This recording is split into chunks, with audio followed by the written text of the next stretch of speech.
Hello everybody, the Lawn Gnome is here, and it's a nice day for a white wedding.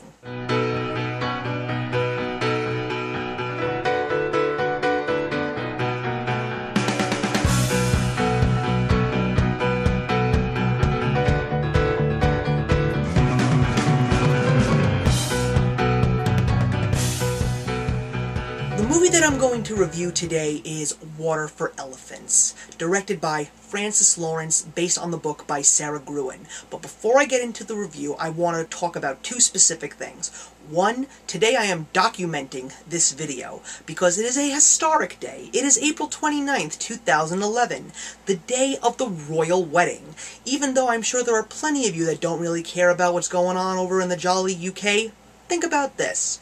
When are we ever going to have a time as appropriate as this one to yell, "God save the Queen," at the top of our lungs? Makes you think, doesn't it?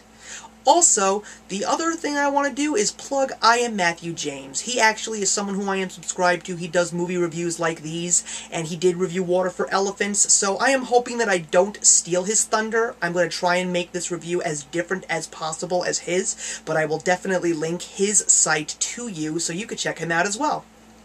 Water for Elephants. This was a movie that I wanted to make sure I read the book for first, because I heard so many great things about it, and I'm not one to judge a book by its movie. So after seeing this movie, after reading the book beforehand, what did I think? It was pretty good. It was a really great, very human story, and that was one of the positives I liked about this movie. It's a movie that took place during the Great Depression, about a circus, and at that time, you know, people were trying to escape the hardships of modern-day life, but what I loved so much about this was even the people that were working on this circus, you saw the true nature of man in desperate times, and how there was so much fear to make sure that the jobs were done, and the jobs were done well. Not just people who put the circus together, but the entertainers. They wanted to make sure that they actually had a place to eat for the next day. So it was a really great thing to actually see the ways that humans acted in such desperate times as individuals and in a society. The actors, Robert Pattinson. I gotta tell you, I was impressed. I am not a fan of Twilight, nor am I a big fan of his, but I don't hate him. Like this character that he played, Jacob Jankowski, the main character, it was a coming-of-age story, and this is basically his chance to say, listen, I'm Robert Pattinson, I'm not just Edward the Vampire, I can actually do a decent job. And he did a decent job. Christoph Waltz. Well, I'm glad to say that there is life after Quentin Tarantino and Inglourious Basterds. Thank you, Francis Lawrence, and bravo! You finally gave Mr. Waltz an opportunity to play a role that was perfect for him, like Inglourious Basterds. It was good to finally see him in a role that was perfect for him since Inglourious Basterds, and he did such a great job, and I was so glad.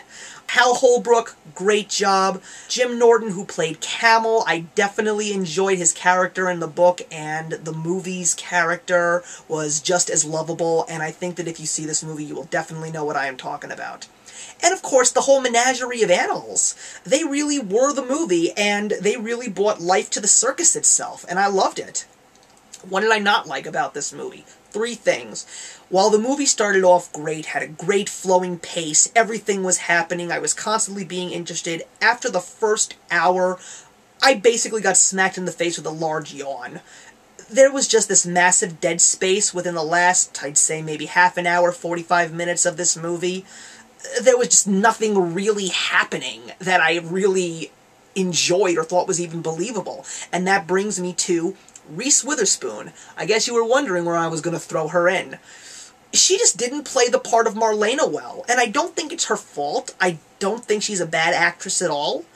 I guess that this role was just not made for her because she really didn't play well with Robert Pattinson or Christoph Waltz, and she really didn't have such great screen chemistry at all. Like, the camera really didn't love her, as it always does. Like, I've seen Walk the Line, I've seen Legally Blonde, I've seen Pleasantville, that's my favorite movie she's in, but this time, it just didn't seem to work.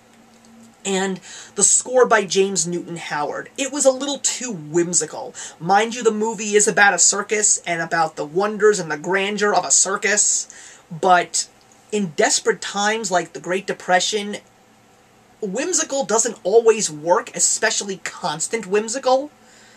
So that was the other thing I didn't like. Verdict, I gotta give this movie a 3 out of 4. It's not necessarily a movie you have to see in theaters, but still, if you do, it's likable, it's genuine, you will enjoy it. But if you missed it and have to wait for DVD or on demand, believe me, you're not going to jump out a window because you missed it. So please guys, hope you enjoyed that one. Comment in the box below, like and subscribe. And the question that I want to leave with you is going back to the royal wedding. If you were a prince or a princess getting married today, you could pretty much have anything you want at your wedding reception. What would you like? If I was in Prince William's shoes today, I would have asked Iron Maiden to play at my wedding. I would like them to be my band. And there is no doubt in my mind that that would make Bruce Dickinson as giddy as a schoolgirl on Christmas time. So thanks for watching, guys, and remember, actions speak louder than words.